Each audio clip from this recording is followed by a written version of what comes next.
మీ ఏలూరు చందన brothers shopping మాల్లో December 4వ తేదీ నుండి 23వ వార్షికోత్సవ క్రిస్మస్ మరియు సంక్రాంతి గ్రేట్ గిఫ్ట్స్ ఫెస్టివల్.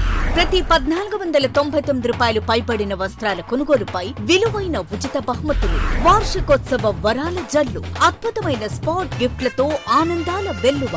ప్రతి ఒక్కరూ విజేతే. అన్ని రకాల వస్త్రాలు ఆఫర్లలోనే. Chandana brothers shopping mall, main Bazar, Eluru. నమస్తే, జర్నలిస్ట్ మీ కేఎంఆర్.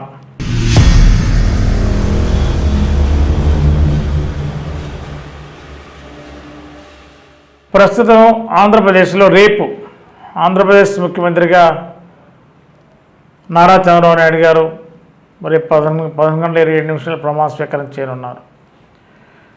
మరి చంద్రబాబు నాయుడు గారి యొక్క కూటమి టీడీపీ, జనసేన, బీజేపీ అభ్యర్థులందరూ కూడా దాంట్లో ఎవరెవరు క్యాబినెట్లో రాబోతున్నారో ఆ క్యాబినెట్లో ఉన్న వాళ్ళందరూ రేపు ప్రమాణ స్వీకారం చేయబోతున్నారు. మరి ఆంధ్రప్రదేశ్ ప్రభుత్వం ఏర్పడుతున్న క్రమంలో అతిథులుగా మరి చంద్రబాబు నాయుడు గారు ఈసారి మాజీ రాజ్యసభ సభ్యులు, మాజీ కేంద్ర మంత్రి మరి మెగాస్టార్ చిరంజీవి గారిని ఏపీ గవర్నమెంట్కి విశిష్ట అతిథిగా ఆహ్వానం పలికారు. మెగాస్టార్ చిరంజీవి గారు రేపు చంద్రబాబు నాయుడు గారి యొక్క ప్రమాణ స్వీకార మహోత్సవానికి రాబోతున్నారు. చంద్రబాబు నాయుడు గారు గతంలో 2014లో కూడా విశిష్ట అతిథులుగా రాజకీయ ప్రముఖుల్ని ఆహ్వానించారు. ఈసారి రాజకీయ ప్రముఖులతో పాటు సినిమా రంగానికి చెందిన మెగాస్టార్ చిరంజీవి గారు కూడా ఆహ్వానించారు. మరి రేపు మార్నింగ్ 9:30-10 గంటలకి గన్నవరం ఎయిర్పోర్ట్కి వస్తున్నారు.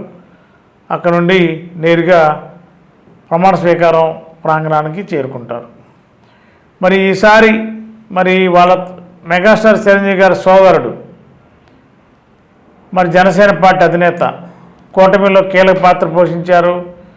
అన్ని స్థానాల్లో కూటమి గెలవడానికి జనసేన పార్టీ కీలక భూమి పోషించిందనేది రాజకీయ పార్టీల్లో అన్ని వర్గాల్లో లెక్కలు కనిపిస్తున్నాయి. మరి ఈ నేపథ్యంలో డిప్యూటీ సీఎంగా పవన్ కళ్యాణ్ గారు ప్రమాణ స్వీకారం చేయబోతున్నారు అని దాదాపుగా 99.9 క్లారిటీ ఉన్నప్పటికీ కూడా అధికారికంగా చంద్రబాబు నాయుడు గారు రేపు ప్రమాణ స్వీకారం చేసేటప్పుడు మాత్రమే ప్రకటించే అవకాశం ఉంది.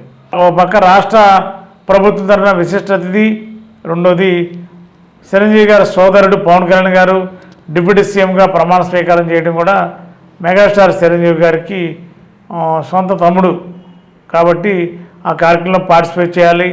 తర్వాత రాష్ట్ర ప్రభుత్వం నుండి కూడా ప్రత్యేక ఆహ్వానం మేరకు చిరంజీవి గారు రేపు వారి కుటుంబ సభ్యులతో రేపు ప్రమాణ స్వీకారానికి అటు చంద్రబాబు గారు, కూటమి పవన్ కళ్యాణ్ గారు ప్రమాణ స్వీకార మహోత్సవంలో పాల్గొంటున్నారు. మరి ఇంకా కేంద్ర మంత్రులు, రాష్ట్ర మంత్రులందరూ కూడా భారీ ఎత్తున పాల్గొనబోతున్నారు. గత 20 సంవత్సరాలుగా దంత సమస్యలతో పాటు దవడ మరియు ముఖ సంబంధ సమస్యలకు చక్కని చికిత్సలు అందిస్తున్న శ్రీ రామకృష్ణ దంత వైద్యశాల, నరసింహారావుపేట, ఏలూరు. ఎమర్జెన్సీస్ లో వాడే ఆక్సిజన్ కాన్సంట్రేటర్లతో పాటు air purifier, UV light steriliser, ULV fogger వంటి పరికరాల ద్వారా పరిశుభ్రమైన వాతావరణంలో చికిత్స అందించబడుచున్నది. ఆర్వీజీ ద్వారా అతి తక్కువ రేడియేషన్ ఉపయోగించి దంత వ్యాధి నిర్ధారణ మరియు రూట్ కెనాల్ వైద్యం చేయబడుచున్నది. డెంటల్ లేజర్ ద్వారా కుట్లు లేకుండా సర్జరీలు, ఇంప్లాంట్స్ కిట్స్ ద్వారా పళ్ళు లేని వారికి ఫిక్స్డ్ దంతాలు, రూట్ కెనాల్ చికిత్సలకు ఎండో మోటార్ వంటి ఆధునిక పరికరాలు కలిగిన నమ్మకమైన డెంటల్ క్లినిక్. అత్యంత ప్రామాణికమైన ఆటోక్లావింగ్ పద్ధతిలో శుభ్రపరిచిన ఇన్స్ట్రుమెంట్స్ వాడడం మా ప్రత్యేకత. దంత సమస్యలకు చికిత్సతో పాటు విరిగిన దవడ మరియు ముఖ ఎముకలకు చికిత్స, ఎత్తు మరియు వంకర దవడలకు కాస్మెటిక్ సర్జరీ, యాక్సిలోఫేషియల్ వంటి చికిత్సలకు చిరునామా శ్రీ రామకృష్ణ దంత వైద్యశాల, వేములపల్లి రెసిడెన్సీ అపార్ట్మెంట్, నరసింహారావుపేట, ఏలూరు.